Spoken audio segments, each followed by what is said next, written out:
Well, thank you to all the panelists. This has been an extremely informative discussion. And before we end, I'd just like to get a final thought from each of you, perhaps a topic we haven't covered or a summary of one that you would like to convey. So, Cristina, any last thoughts? You know, I think the messages here at ASH, you know, we have to start to think about early treatment. Of course, we need to gather more information on the clinical trial before we do that. I'm not messaging, I'm not saying that we need to treat all the smoldering myeloma, but something to think about, impacting earlier, the depth of response too, very important. So you're quite excited about early treatment. Bob, yeah. What are you most excited about?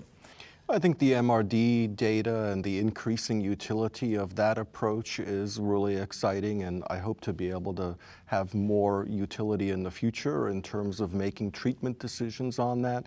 One quick mention that I think we should cover is the fact that there are some data at the meeting being presented about flu vaccinations, because we talked about how infections are really one of the major reasons we still lose myeloma patients.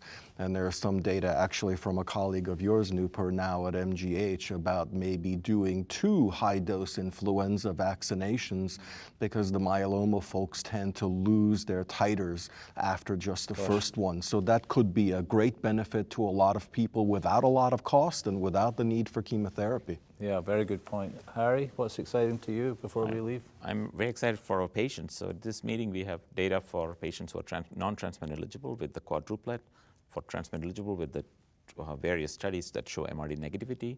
And we have a new target, which is being attacked by 3 different means: the BCMA target with the BiTE antibodies, the ADC conjugate, and also the CAR T cell on the same target. So whenever we get a new single agent that is active in myeloma, we see tremendous progress. And I think that bodes really well for our patients.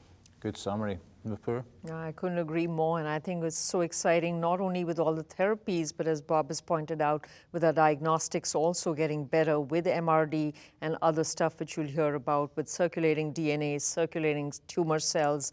A lot is happening in the myeloma world. So just to summarize then, quadruplet therapies with an antibody, MRD negativity, BCMA as a target, and better supportive care, I think, going to result in better outcomes for all of our patients. So I'd like to thank all of you for your contributions to this discussion. And on behalf of our panel, we thank you for joining us, and we hope you found this peer exchange discussion to be both useful and informative. Thank you.